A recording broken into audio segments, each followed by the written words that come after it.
So the purpose of this video is purely just meant to be for fun and entertainment purposes, and to just give you guys a rough breakdown of like all the spells in the game too. Because the ranking of the spell types mean basically next to nothing, as when you are making a build and using different types of spells, you want to have lots of variety. Want to have like a close range spell, a nice projectile, an AoE option, different damage types, different status effects. So if you're trying to make an optimal spell build, you're never really going to be using every single spell in its own category, unless you wanted to go for like a cool thematic type of build. So if I'm going to be completely honest, I would not take this ranking video that seriously at all. But I'm still going to share my opinions on basically all the spell types, and talk about which ones did really well and which ones that needed some improvements. Now the thing is, there are a lot of different spells in this game that aren't really under a certain type of category, whether because the game doesn't really classify it as such, or it's not really just that clear.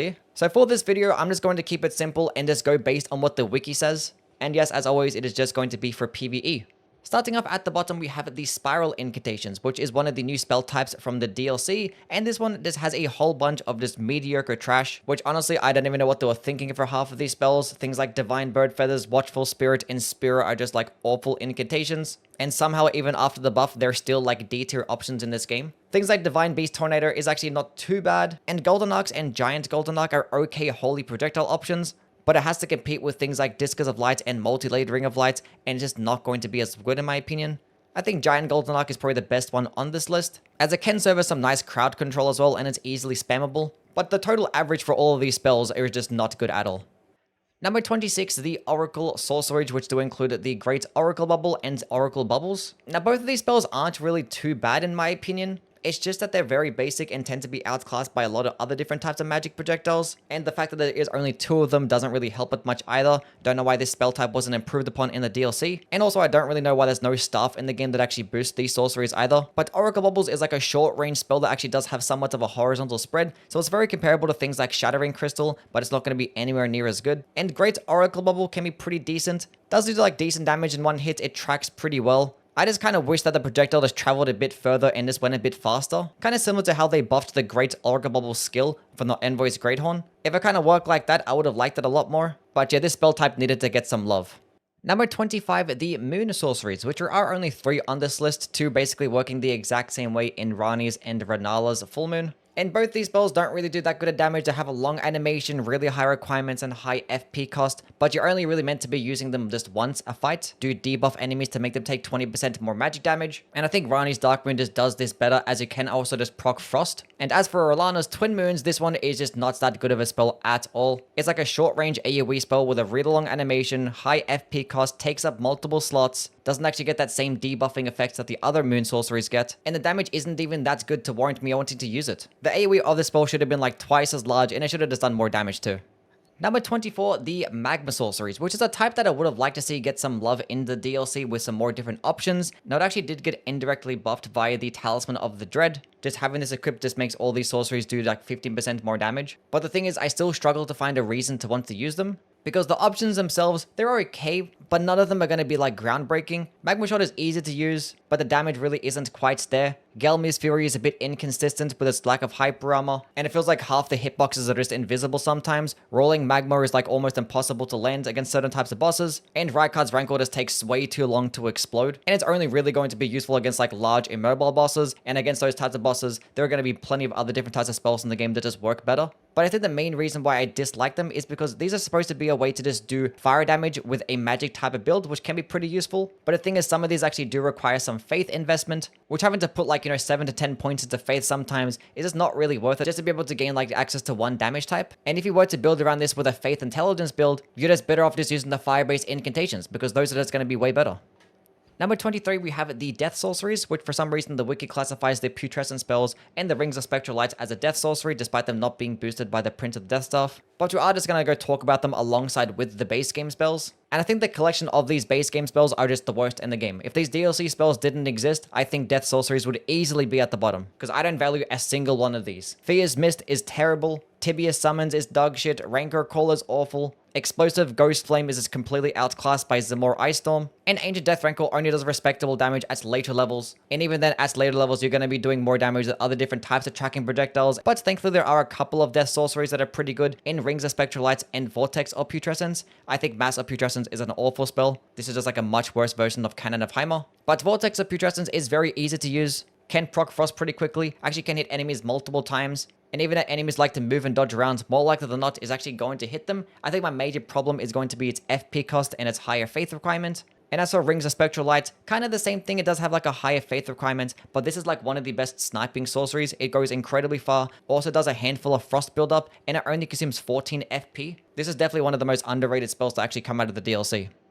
Number 22, the Golden Order Incantations. Now, if it wasn't for Discus of Light, I'd throw this entire category in the trash, because half of these spells on this list are just complete and utter jokes. Litany of Proper Death, Order Healing, Law of Causality, Law of Regression, Immutable Shield, Order's Blade, like half of these are just like massive jokes and that are just like not worth using at all. You could make a case for Order's Blade being like your only holy buff, but for some reason it gets an intelligence requirement and it only scales off the faith stats, which can be a problem with some of these spells in general, is that they do have these intelligence requirements, so they're only really meant for an intelligence faith build, which is a very niche build type due to their lack of weapon options. Now, as I mentioned, Discus of Light is actually a really good spell. Definitely the most efficient spell in the entire game. It can go incredibly far, you can spam it over and over again, and it could do respectable damage. And as of the DLC releasing, now in terms of spells like Triple Rings of Light, I don't really care for it as much due to it being like much more expensive, and also just not going as far as Discus of Light and just being slower too. Now Radagon's Ring of Light is actually somewhat underrated. It actually is a pretty decent AoE spell. It goes relatively far, you can fully charge it and make it do some nice damage. Kinda wish I had a bit of hype armor and actually just had a faster animation, but this is like the only other spell that I consider worth using. Number 21, the Thorn Sorceries, which thankfully this spell type actually managed to get some love in the DLC in both Impenetrable Thorns and Mantle of Thorns. Now, Mantle of Thorns is like a complete and utter joke that's not really worth using, and Impenetrable Thorns is actually pretty good, and yes, even after the nerf, I still consider this to be like a very solid A tier spell. My major problem with it is going to be its inconsistency in terms of hit detection and its tracking. Sometimes against more mobile targets, it can just completely whiff. And for some reason, like the AoE only does maximum damage if you just hit with the middle part of it. But in terms of the spells that you get in the base game in Briars of Sin and Briars of Punishment, not really that good. I think Briars of Sin is just an absolute monstrosity. This thing is like one of the worst spells of all time, because Briars of Punishment basically just outclasses it. It's literally cheaper, does more damage, actually goes further, and actually has faster animation. But this spell is like inevitably outclassed by Impenetrable Thorns anyway, because it does get very similar animation, but just get more damage, and is basically just as cheap, which all these spells tend to be really cheap, but they obviously have the downside of just draining a bit of your health. And also another downside of this spell type is that they all have pure faith requirements. So with a sorcery build, you don't really have many opportunities to build around them, and in most cases, you're only going to be using these spells when you have a pure faith build, which actually does give you a way to do magic damage and actually have a ranged projectile bleed option, but I kind of wish there was more variety in this class. Number 20, the MIQUELLAN Incantations, which I don't know why these weren't really classified as Golden Order Incantations, as I believe that Miquella made those spells as well. But either way, this spell type is obviously going to be pretty mediocre, due to them just not having many options. Like an entire DLC just centered around Miquella, you'd think you'd actually have some more spells for this particular class, especially because of the spells that they do have aren't really that unique. Like Multi-Layered Ring of Light is actually a really good projectile attack, but it works basically the same way as all the other like ring projectile attacks. I might not like it as much as Discus of Light, but actually does have the use of stun locking better, and you can fully charge it for more damage. And Light of Miquella is actually a nice like range AoE option, but you're only going to ever use this to like lead off the boss fight with it, and only if you're going to be fighting enemies like weaker to holy damage. Otherwise, this thing is practically useless. Like, I don't know why a spell like this just doesn't get like twice as much damage, and by the time that you actually get this in the game, it should just be one of the best ones to use. Number 19, the Bestial Incantations, which for the most part I don't really care for. Stone Rank can poise break pretty nicely, but its really high stamina cost and slow projectile just make me not really want to use it. But as for something like Beast Claw, I think this one is extremely underrated. It only consumes 10 FP, which is like just as much as Catch Flame, goes pretty far, and a nice AoE, does slashing damage, you can fully charge it, you can use it on horseback. Like, it's not that bad of a spell, but in terms of just like maximum damage in one hit, it's not going to be that good. But in terms of the other damaging spells, Bestial Sling got nerfed way too hard way back when, and Grank's Beast Claw just consumes way too much stamina for me to actually want to use it. And Bestial Constitution and Bestial Vitality are just like very niche and mediocre. Number 18, we have the Primeval Sorceries, which there are only 3 different spells in this type, all working somewhat differently. Founding Rain of Stars is like a ranged AoE attack, Stars of Ruin is a tracking single target projectile, and Combat Azure is meant for like big single target boss melting. Now Combat Azure I do consider to be the best one on this list, and it still is going to be somewhat situational. When you are fighting like stationary bosses at a further distance, this thing can just straight up destroy them, especially when paired alongside the Cerulean Hidden tier. But as for things like Founding Rain of Stars, I think this thing is completely dog shit, just basically going to kill nothing with this terrible damage, and Stars of Ruin just consumes too much FP in my opinion for me to want to use it, especially because there are other tracking projectiles out there that just do this exact same job but better. Number 17, the Blood Oath Incantations, which this one might be like the epitome of mid.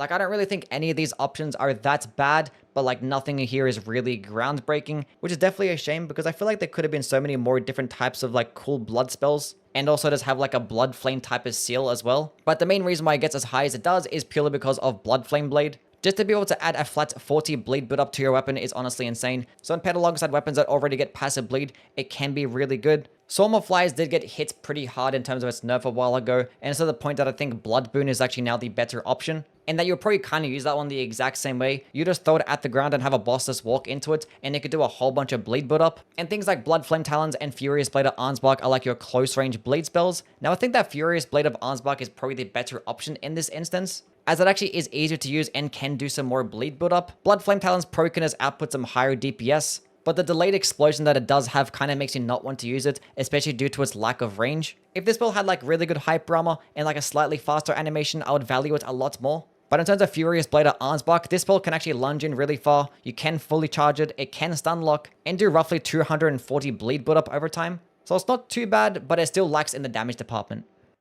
Number 16, we have the two-finger incantations, which is basically just nothing but a bunch of buffs, some of them being like borderline useless and some being too situational, but there are like a bunch of really good options here as well. You do have most of your healing spells outside of ERDTREE heal, and until you actually meet the requirements for that spell, you're better off just using these healing ones. But the main reason why I'm going to put the two fingers incantation this high is going to be because of the fortification spells. These things are extremely valuable to basically every single build, because they do add 35% more elemental damage negation for 90 seconds, which yes, these fortification spells are going to be outclassed by the ones that you just get later in the game that give you 65% damage negation, but the thing is with these spells, they only have a 10 faith requirement. You can basically use these spells with every single build. You can buy all these right at the beginning of the game, spec into 10 faith, pick up the finger seal, and just benefit of a really good body buff.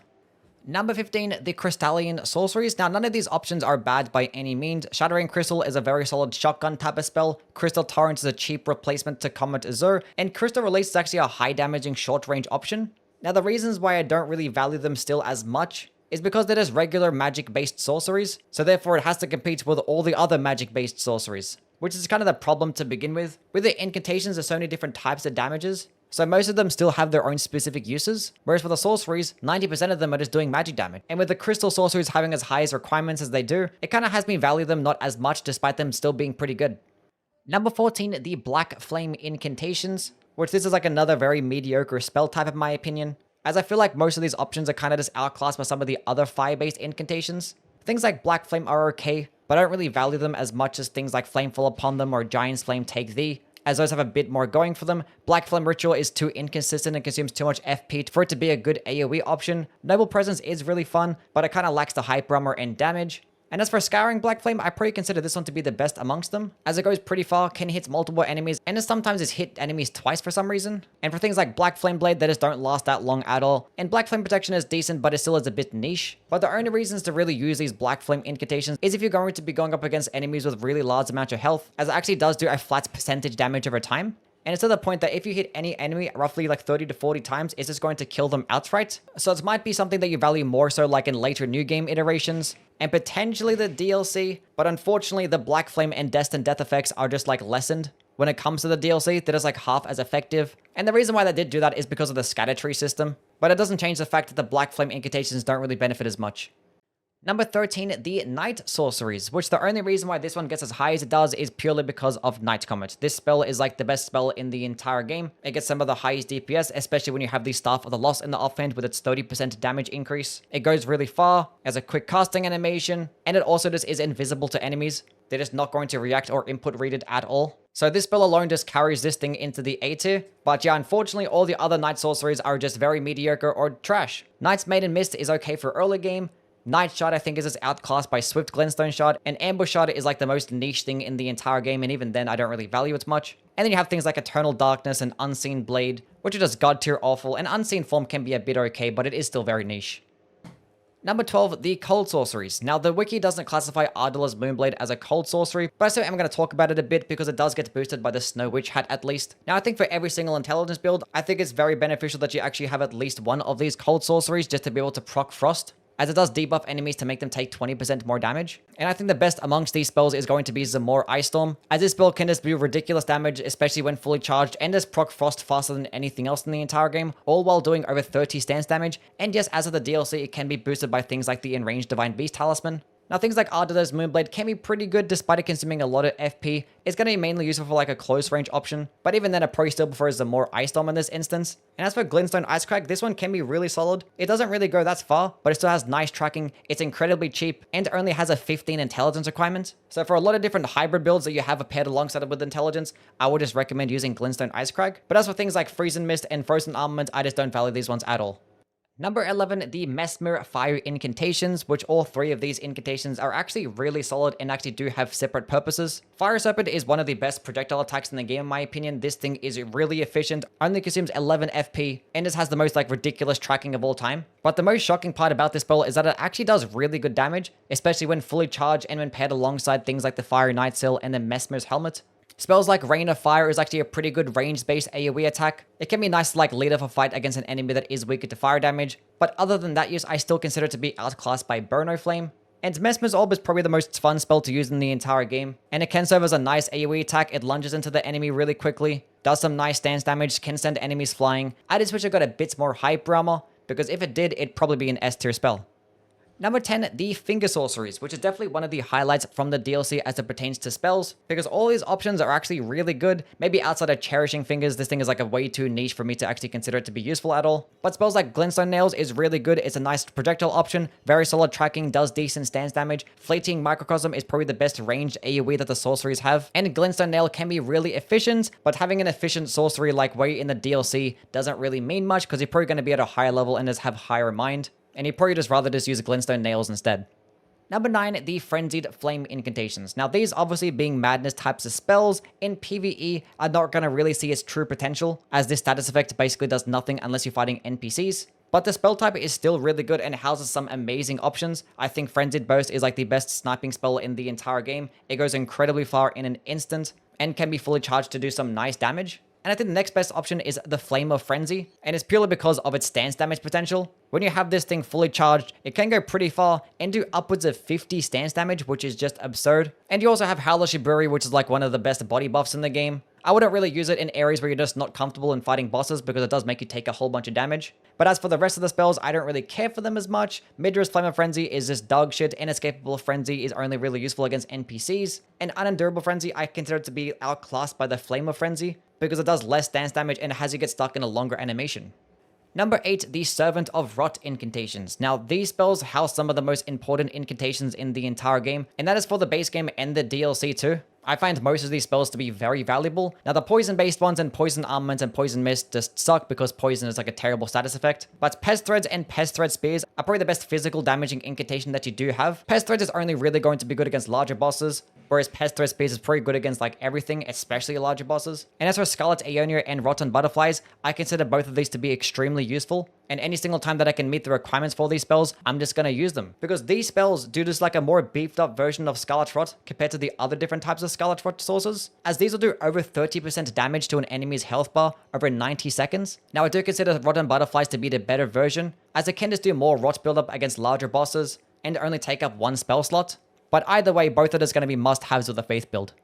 Number 7, the ERDTREE Incantations. Now, the most disappointing thing about this spell school is that there isn't a seal to boost them. I don't know why the ERDTREE seal didn't get to boost the damage of a lot of these different types of incantations. It would have been nice, because I feel like that's my major gripe with some of these damaging spells. Things like Crucible Horns and Crucible Tail are really solid and very good at stance breaking, but I feel like they could have used with a bit of a damage boost. Black Blade is really good because it does do a Destined Death, go really far. But a lot of the other damaging types of spells I just do not care for. Crucible Breath, Elden Stars, Lander Shadow, Crucible Bloom, Crucible Thorns, Wrath of Gold, like some of these things are just god tier awful. But the main reasons why it is going to be as high as it is because of its buffs. Golden Bow, Blessing of the ERDTREE Heal, and all the damage negation spells. So I would have liked to put this one a bit higher, but unfortunately their damaging options could use a bit of love.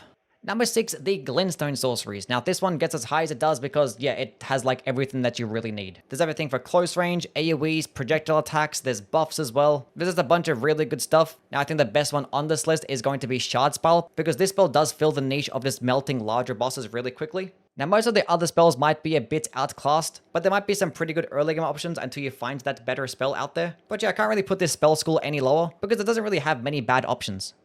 Number 5, the Giant Flame Incantations, which the wiki does classify like all the fire spells as Giant Flame Incantations. So I'm just gonna go roll with it, and obviously things like Catch Flame, Flame Fall Upon Them, Burn or Flame are some of the best spells in the entire game. Any single time that you actually want to add fire damage to your Faith build, I'm probably going to be using one of these 3 spells. As for the rest of the damaging spells, they're okay, but they're probably just a bit too niche for me to actually want to like them, and they also do have like really trash options as well in like Sojo Flame and Fire's Deadly Sin. But another reason why I'm going to put them into the S tier is because of their buffs. It gets Flame, get me Strength. Enough said. Number 4, the Gravity Sorceries. Now, I find a lot of value in this spell type because with intelligence-based builds, you're just going to be having access to magic damage for the most part, but the Gravity Sorceries let you have a physical damaging option. So when you do fight those bosses that are resist to magic damage, you could just use these ones instead. Now, that is only true for half of the spells, as the other half still actually do magic damage. But things like Rock Sling is a very solid early game option. Meteorite of Estelle can melt a whole bunch of bosses too, although you do need a lot of mind, or probably to use the Cerulean Hidden tier first. But the DLC spells are just incredible and probably are both S tier. Blades of Stone is really efficient, can stunlock pretty well, do high stance damage, and Gravitational Missile is just like an insane AoE attack. You can just like throw it at the ground every single time and just have it result in like this massive explosion. And best of all yet, you actually can just put on the Meteorite staff in your offhand and just gain 30% more damage with these spells. Number 3, the Carian Sorceries, which if you do have an intelligence-based build, more likely than not you're going to be using at least one of these spells. Carian Slicer probably being the best one, as this thing can just completely replace all different types of weapons and it can probably just do more DPS than them too. Carian Piercer is like another really good option for those like medium ranges, can send enemies flying, do some nice damage. Ardula's Moonblade, as I talked about earlier, can be a nice frost option. Loretta's Greatbow might be pretty good at sniping, and the Phalanx spells in Glintblade Trio and Magic Glintblade are pretty good at countering enemies that like to input, read, and dodge all over the place. Although they might still be inevitably outclassed by Night Comet, they're still going to be pretty good to have. Number 2, the Dragon Cult Incantations, which these were like one of the best spell types in the base game, but as of the DLC releasing, these are just now somehow even more broken. Now all of these are just lightning based spells, which lightning damage is the best elemental damage type in the game due to a lot of enemies being weaker to it, and any single time where it's raining or there's water around, you're just doing much more damage, which the DLC does have plenty of instances like this. Now the 2 best spells here in my opinion are Ancient Dragon's Lightning Strike and Knight's Lightning Spear. These things are just utterly broken and just can melt all these different types of bosses. And once you get to the DLC, you can go pick up the Priestess Heart transformation and just get 20% more damage to your spells. And if you didn't want to go with the transformation, you have the existence of the Death Knight set. And even in the base game, there's some really solid options there too. Lightning Spear is a good alternative until you get to Knight's Lightning Spear. Fortisax's Lightning Spear is a pretty good close range option. Frozen Lightning Spear can actually proc Frost. Electrify Armament is probably your best weapon buff. And even Lightning Strike can be a pretty good alternative for Ancient Dragon's Lightning Strike. I think like the only downside that I can say about the Dragon Cult Incantations is that there wasn't really that close range option. I kind of wish there was like a Catch Flame or Carian Slicer equivalent for lightning based spells. That would have been really cool, but yeah, it doesn't change the fact that these are still broken. And as number 1, we have the Dragon Communion Incantations. I'm sure to nobody's surprise, these things are just utterly broken. And somehow in the DLC, they've gotten even better. But yeah, all the breath types of spells are incredible as they can just go really far. Bounce off walls, you get access to multiple different damage types, multiple different status effects. Some of them can be used on horsebacks, the other ones can be used in air. And these spells can be good in almost every single instance of just like going through the game. Whether you're just exploring the overworld or going through legacy dungeons, you can just clear out entire rooms of enemies with this thing. Even in boss fights, if you have like enough distance, it can just cheese them too. But even then, the best spells that the Dragon Communion Incantations have to offer are probably going to be its close range physical damaging ones. Things like Grail's Roar is an amazing debuff, Dragon Claw and Dragon Maw are just busted broken in terms of its damage and stance damage. I think Dragon Maw is probably the best one on this list, as it can lunge in really far and have quicker recovery frames. And as of the DLC, we have the Rock Heart Transformation, which can just boost your dragon spells by 20%. And the fact that you're going to be naked with these spells means you can pair it alongside the Blue Dancer's Charm, which will make spells like Dragon Maw just do way more damage as well. And probably best of all yet, they get boosted by the Dragon Communion Seal, which is like the best seal in the entire game, because you can have a pure arcane build and get more spell damage than you would with a faith build. And you get this seal right at the beginning of the game too. Now when it comes to the DLC spells, they're probably the weakest of the bunch. Bale's Flame Lightning can be spammed a whole bunch, but I still consider it to be a bit outclassed by Dragon Maw, and Bale's Tyranny's AoE is nowhere near as large as I'd like it to be for me to want to use it. But yeah, in my opinion, it doesn't get any more broken than the Dragon Communion spells. Okay, that is the video now done. As always, let me know what your opinions are down in the comments below. As for the next video, I'm probably going to be ranking all of the Ashes of War, which is like 117 in total. So it's going to be a longer one, so it might take a couple days to make, but definitely do subscribe for that and follow me on Twitch as I'm live there basically every single day, doing a bunch of challenge runs or just preparing lists like these ones. And yeah, catch you guys around. Bye.